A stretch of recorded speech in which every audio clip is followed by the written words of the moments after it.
मारो सालों को, देश के गद्दारों को पीछे दबा, देश के गद्दारों को गोली मारो सालों को जैसे नारे लगाने वाले दिल्ली में रास्ते खाली करवाएंगे, नहीं तो हम आपको भी नहीं सुनेंगे। पुलिस का कहना है कि उनके पास 700 से ज्यादा गवाह हैं। आखिर ये ट्रायल कब तक चलेगा? Unfortunately, it has been dismissed. All the appeals have been dismissed.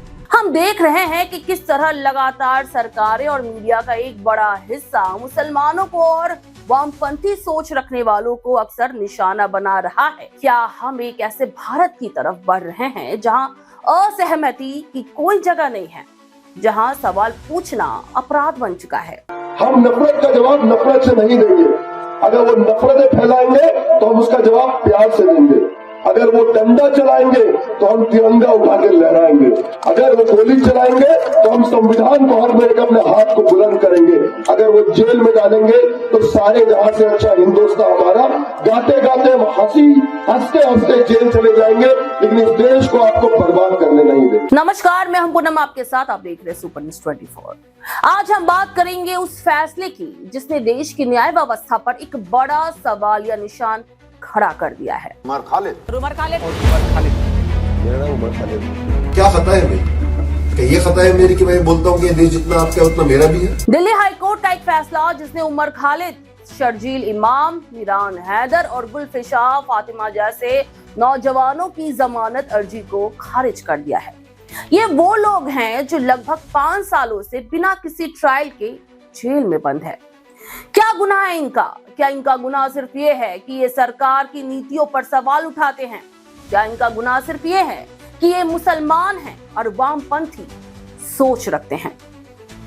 दर्शकों, हमारे देश की न्याय प्रणाली एक सिद्धांत पर चलती है, bail is the rule, jail is the exception, यानी कि जमानत नियम है और जेल अपवाद। लेकिन उमर खालिद के मामले में ये सिद्धांत उलट दिया गया है। ये एक ऐसा मामला है जहां प्रक्रिया ही सजा बन चुकी है। 5 सालों से ज्यादा का वक्त बीत चुका है, लेकिन ना तो ट्रायल पूरा हुआ है और ना ही चार्जशीट पर इसका कोई ठोस बहस हो पाई है। क्या यही न्याय है? क्या ये सिर्फ इसलिए हो रहा है क्योंकि इन लोगों पर यूएपीए जैसी कठोर धाराएं लगाई गई हैं? पुलिस का कहना है कि उनके पास 700 से ज्यादा गवाह हैं। खुद दिल्ली हाईकोर्ट ने इस पर सवाल उठाया था। आखिर ये ट्रायल कब तक चलेगा? और अब वही कोर्ट इस लंबी हिरासत को सही ठहरा रहा है। जब किसी पर कोई अपराध साबित ना हो तो क्या उसे सालों तक जेल में रखना न्याय संगत है? ये सिर्फ उमर खालिद की कहानी नहीं है, ये हमारे संवैधानिक अधिकारों की कहानी है जो लगातार कमजोर होते नजर आ रहे हैं। इस मामले का दूसरा पहलू और भी ज्यादा चौंकाने वाला है। एक तरफ हमारे पास उमर खालिद, शर्जील इमाम और अन्य लोग हैं जो सीएए विरोधी प्रदर्शनों में शामिल थे।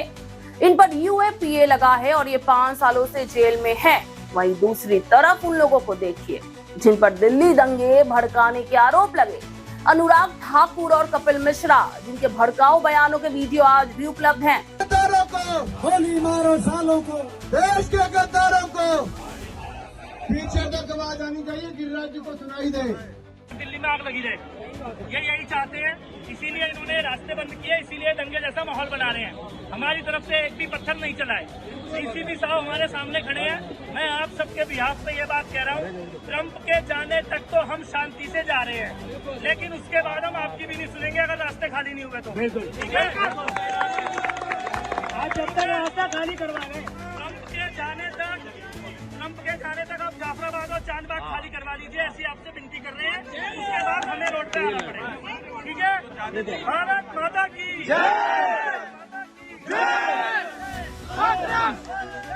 देश के गद्दारों को गोली मारो सालों को जैसे नारे लगाने वाले दिल्ली में रास्ते खाली करवाएंगे, नहीं तो हम आपको भी नहीं सुनेंगे जैसी धमकी देने वाले आज भी आजाद घूम रहे हैं। बल्कि उनमें से कुछ को तो मंत्री पद से ही नवाजा गया है। क्या ये कानून है? क्या ये एक ही कानून है या हमारे देश में 2 तरह के कानून चलते हैं? एक उन लोगों के लिए जो सरकार के खिलाफ बोलते हैं और दूसरा उन लोगों के लिए जो सरकार के शहर पर नफरत फैलाने का काम करते हैं।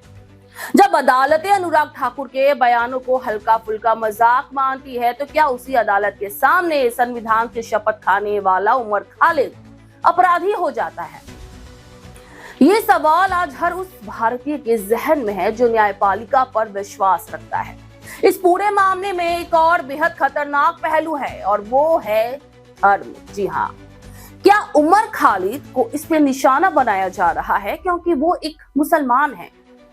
क्या उसके वामपंथी होने के साथ साथ मुसलमान होना उसका सबसे बड़ा गुनाह बन चुका है? हम देख रहे हैं कि किस तरह लगातार सरकारें और मीडिया का एक बड़ा हिस्सा मुसलमानों को और वामपंथी सोच रखने वालों को अक्सर निशाना बना रहा है। उन्हें टुकड़े टुकड़े गैंग और शहरी नक्सल जैसे नामों से बदनाम किया जाता है। न्यूज क्लिक के प्रवीर पुरकायस्थ के साथ क्या हुआ? उन्हें भी आतंकी बताकर जेल में डाल दिया गया, लेकिन जब सुप्रीम कोर्ट ने उन्हें रिहा किया तो क्या किसी ने उनसे माफी मांगी? नहीं।